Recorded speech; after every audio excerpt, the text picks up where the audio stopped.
I know we're cool. We're cool for sure. But he was trying to beat up on Uncle Mike. Like I said, the same way I feel about Manny Pacquiao, same way I feel about this. We said we would run it one day. I mean, I started. He came to my gym a long time ago in Victorville. Then he came to visit me with the Canal Cam. This is before he boxed. So I kind of like gave birth to his boxing career. So I'm here to end it. I know we're cool for sure, but he was trying to beat up on Uncle Mike, like I said, the same way I feel about Manny Pacquiao, same way I feel about this. We said we would run it one day. I mean, I started, he came to my gym a long time ago in Victorville, then he came to visit me with Canal Cam. This is before he boxed, so I kind of like gave birth to his boxing career. So I'm here to end it. That's it. Professional boxer Ryan Garcia recently called out Jake Paul for a boxing match and vowed to take revenge for Uncle Mike and end Paul's boxing career once and for all. Meanwhile, Ryan Garcia had an interview with Ariel Helwani and shared that 185 pounds would be the most comfortable weight for him to fight Jake Paul. Helwani could not believe the words coming out of Garcia's mouth, as Ryan pointed out that he is residing at 165 and 170 pounds. Ariel shared that 185 pounds is still 15 to 20 pounds more, but Garcia responded with a very cunning grin that he would have to eat a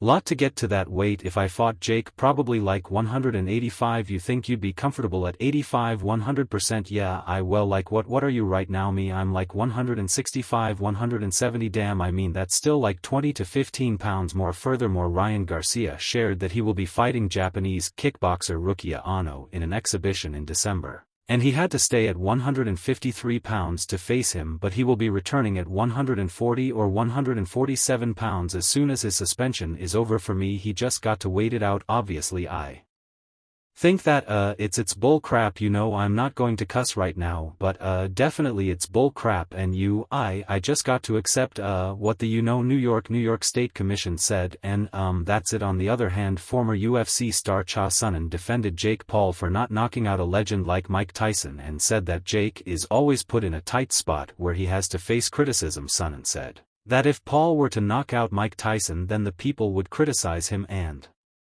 if he didn't knock out Tyson out, then people would still criticize him. Jake, like so many times, gets put in such a hard spot where people will criticize him for not knocking out Mike Tyson, and the reason that's a hard spot is for the people that would have criticized him had he knocked out Mike Tyson. When there's no direct, when you got two doors you can walk through and neither one of them is positive. Moreover, Ryan Garcia shared that nobody from Jake's team reached out to him ever since he put the tweet on his social media. Garcia believes that Paul's team may be thinking he is too small, but he can go up and weight really fast, and it's the same when Floyd Mayweather fought Logan Paul, where the size and weight difference was enormous. No, I really think they generally think that I'm probably too small, but like I said, I think skills pay the bills. You see, Floyd, when he fought Logan was way bigger than him, so I feel like could do the same thing on the other hand. Spencer Oliver praised Jake Paul for being a marketing genius and said that the general population does not recognize his skills and talent as a boxer. Oliver commented that Jake has been training really hard for the past 4 years and it takes a lot of commitment in the sport of boxing. I think it's just that gladiatorial sport, isn't it? So like obviously he's been in this discipline now for the last 4 years or so. It takes a lot of commitment and the kid's training hard and he just wants that respect and recognition. And I think that obviously the real boxing fan doesn't respect what he's doing, because of the opponents that he's picking, but he's like it's a marketing genius what he's doing right now. On the contrary, Simon Jordan thinks that the Mike Tyson fight was definitely scripted, since Mike Tyson was giving all he had got in the first couple of rounds and then he slowed down and didn't even hit Paul despite him being in range the whole time. This was actually surprising to all the fans and analysts alike, since they genuinely thought that Tyson could land those big shots, but something was stopping him from doing so. Absolutely, it wasn't scripted, it's just a fact. So you did see, I agree, but you heard Adam Cattell talk about the fight over the weekend or the weekend before, where he talked about Tyson in the first couple of rounds being in range and having the ability to let his hands go and not doing it, which Surprised Adam, not the fact that he couldn't do it for 8 rounds and not the fact that he couldn't get his feet into position for much longer than 2 or 3 minutes of this particular fight, but when in the first couple of rounds he did, he was kind of surprised that Tyson didn't deal with it the way he thought he would do. So that now what Jake Paul is doing, Sonnen took to his YouTube channel to analyze what happened on the night of November 15th. Sonnen's analysis refuted the conclusions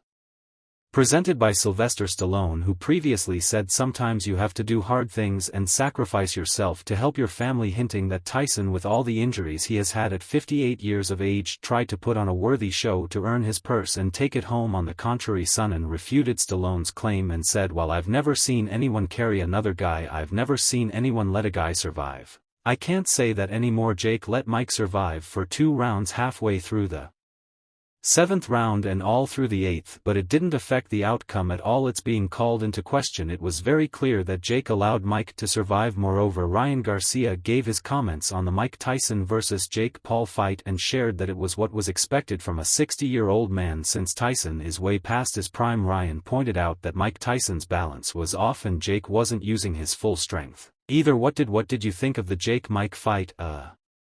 Honestly, it was probably what was expected. You know, Mike's a little up in age, he didn't have his balance correct, and it did seem like Jake wasn't really at his fullest abilities, but like I said, it was alright. It was what was expected. Jake Paul is being criticized for fighting Mike Tyson, and all over the world people are creating parodies and skits of his absurd mindset. Just recently Paul was shunned for fighting old and retired boxers. Who are you boxing next? I plan to fight someone that everyone could agree is one of the best boxers of all time. Okay, I'm going to dig up Muhammad Ali. Oh wow, okay, you ready to fight Muhammad? Yeah, I'm ready. It's going to be one of the best fights of all time. Make sure you tune in. I don't know, Jake, I don't think anyone wants to watch you disrespect the corpse of a legend, and then after that I'm going to box your grandpa. Wait, what? Let's go knockout. I'm the best boxer in the world. No one can beat me. Later on, Chosh shared that he never knew of a time when a fighter has spared another opponent in the ring. Sonnen gave the example of one of the best fights in the history of boxing and MMA when Conor McGregor went up against Floyd Mayweather, and said that boxing is an emotional sport where the hearts of the people are connected with the fighters. I don't know of a time that I have ever witnessed a fighter allowing another fighter to survive. I know that commentary is out there everywhere. Boxing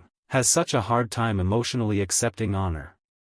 McGregor, who had never done the sport, go 30 minutes with the best who have ever done the sport like boxing, couldn't accept it to the point that they didn't. On the other hand, Jake Paul plans on fighting none other than the Mexican champion Canelo Alvarez, and Paul's manager Nikisa Badarian confirmed something similar. Badarian shared that the Canelo Alvarez fight will happen in the future with no special conditions, like the 2-minute rounds that suited Tyson's age. The fight will be sanctioned and it will be a real boxing match. 1000% that fight is going to happen, whether it happens this year or next year. That is undoubtedly the roadmap for Jake Paul. That cruiserweight and 2-minute rounds, maybe absolutely not 2-minute rounds. That was a request from Mike Tyson. Moreover, Jake Paul is punching back at anyone suggesting the boxing match between Mike Tyson and the former YouTube star earlier this month was in any way rigged. Most Valuable Promotions, the company founded by Paul that promoted the fight, issued a statement Monday blasting the wide circulation of incorrect and baseless claims that undermine the integrity of the Paul vs. Tyson event. Paul also denied allegations that the fight was rigged during a recent interview on a podcast hosted by his brother Logan Paul. Jake Paul commented, "People are like, oh yeah, it's rigged because look at him on the pads, but he didn't do this in the fight